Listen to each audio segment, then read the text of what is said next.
በሉ እንግዲህ ውሃ አፍሉ፣ እዚያ ውስጥ ቀቅላችሁ ጣሉልኝ አለ። እዚያ ውስጥ ቀቅሉት እንግዲህ አለ። በበርሚል ውሃ ተሞላ። ከዚያ በኋላ ሲፈላ የውሃው ቡልቅ እያለ ሲፈላ ድምፁ እንደ ክረምት መብረቅ ነበረ። እግዚኦ! ከዚያ መሃል ቀርበናውን ካዱ ብንባል እንዴት ነው የምንሆን?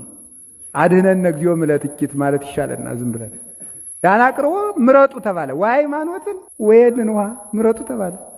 ድምፃ ለጽር ከመነጎድጓድ ክረምት እንደ ነጎድጓድ እየተፍገመገመ እየፈላ በትልቅ በርሜል ያን ስታይ እናታችን ቅድስት እያሉታ ድንግጥ አለባት። የሃይማኖቷ ተጥቅላላ እንዴት ያለ ነገር ነው!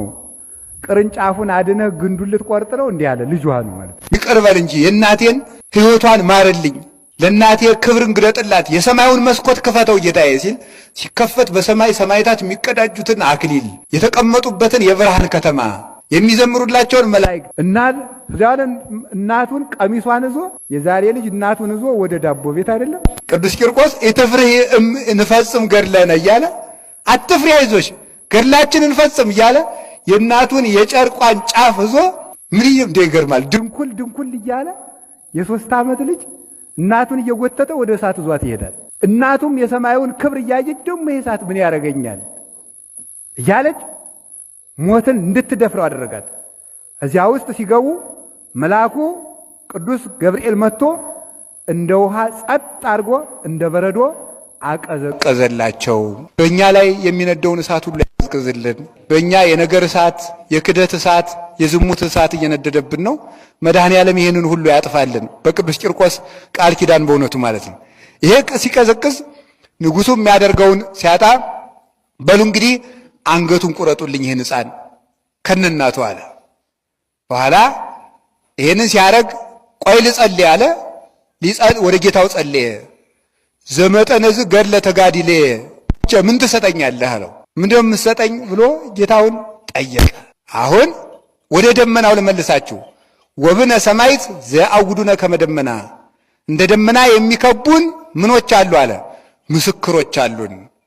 የደመናን ጠባይ ሊቁ ቅዱስ ዮሐንስ አፈወርቅ ዕብራውያንን በተረጎመበት ድርሳኑ ይናገራል። ደመና ፀሐይን ለራሱ እየተቀበለ ለሌላው ጥላ ይሰጣል። እነ ቅዱስ ቂርቆስ ለራሳቸው መከራ እየተቀበሉ ለሰው ምሕረት ይሰጣሉ። ደመና የተባሉ ለዚህ ነው፣ የሚያቃጥል መከራ ተቀብለው ማለት ነው። ይሄ ነው ደመና የተባሉ። ይጋርዳሉ።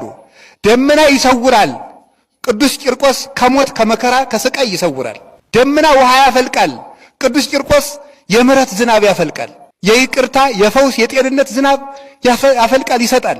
ደመና ፀሐይን ጋርዶ እንደሚያስቀር የእግዚአብሔርን መዓት ያስቀራሉ፣ ያማልዳሉ። ቅዱስ ቂርቆስ ደመና ነው። ለራሱ ያን ሁሉ መከራ ተቀብሎ ለኛ ከመከራ ከስቃይ የምንጋረድበትን ቃል ኪዳን ተቀበለ። ምን ተቀበለ? አዎ የምሰጥህ ቃል ኪዳን ይሄ ነው። በዓልህን ያከበረ ማሕሌት የቆመውን በበዓልህ ክብር ያከበረውን በኢየሩሳሌም ሰማያዊ ተሰበስበዋለሁ። በመከራ ሆኖ ስምን የጠራው ገና ቂ የሚለውን ስም ሲጠራ ደርስለታለሁ። ርቆስ ሳይል ማለት ነው። ቂ ብሎ ሲጠራ ገና ያንተን ስም አስቦ የጠራውን በመከራ ጊዜ በሁሉም ቦታ ቢሆን እደርስለታለሁ። ያንተ ቤተ ክርስቲያን ከታነጸበት ግስግሶ የመጣውን እግሩን ባነሳበት ልክ ክብር ሰጠዋለሁ። እግሩን ባነሳበት ልክ ወደ ቂርቆስ 1 2 3 እያለ በደው ልክ ማለት እርምጃው ተቆጥሮ ማለት ነው። በዚህ ልክ ክብር ሰጠዋለሁ። በአንተ ስም የታነጸው ቤተ ክርስቲያን የተሳለመውን መቃብሬ ኢየሩሳሌም እንደተሳለመ ቆጥርለታለሁ። መታደል እኮ ነው በእውነቱ ማለት። አሁን ቂርቆስ ተሳልመን ኢየሩሳሌም እንደተሳለምን ይቆጠርልናል ማለት ነው። ከዚህ በመሳለማችን ይህንን እቆጥርለታለሁ። መካን ከሆነች ገድልህን ያዘለች እንደሆነ ልጅ እሰጣታለሁ። የአንተ ቤተ ክርስቲያን በታነጸበት የሚኖሩትን እንደ ቅዱሳን መላእክት እቆጥርልሃለሁ። በሰማይ ኢየሩሳሌም አኖራቸዋለሁ። የአንተ ገድል በተነበበበት ስምህ በተጠራበት ቤተ ክርስቲያን በታነጸበት የእንስሳ ሞት የአራዊት ሞት የለም፣ ረሃብ ችግር የለም።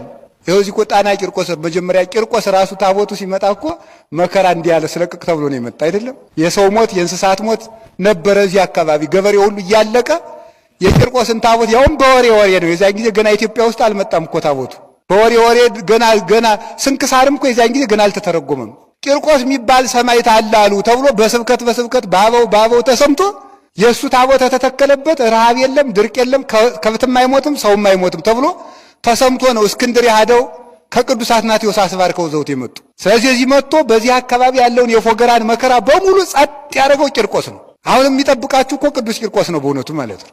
ስለዚህ ተመልከቱ፣ ቅዱስ ቂርቆስ ይህንን ሁሉ ቃል ኪዳን ተቀብሎ አረ ደግሞ ልነግራችሁ ነው ሌላ አንተ ያንተ ስም የተጠራበት ገድልህ የተነበበበት ቤተ ክርስቲያን በታነጸበት ቦታ የሚኖረውን ሰው የፈለገውን ኃጢአት ያህል ቢሰራ ለአንተ ቃል ኪዳን ብዬ እንደ 40 ቀን ሕፃን አደርገዋለሁ፣ እስከ 25 ትውልድ ድረስ እምረዋለሁ። እንደዚህ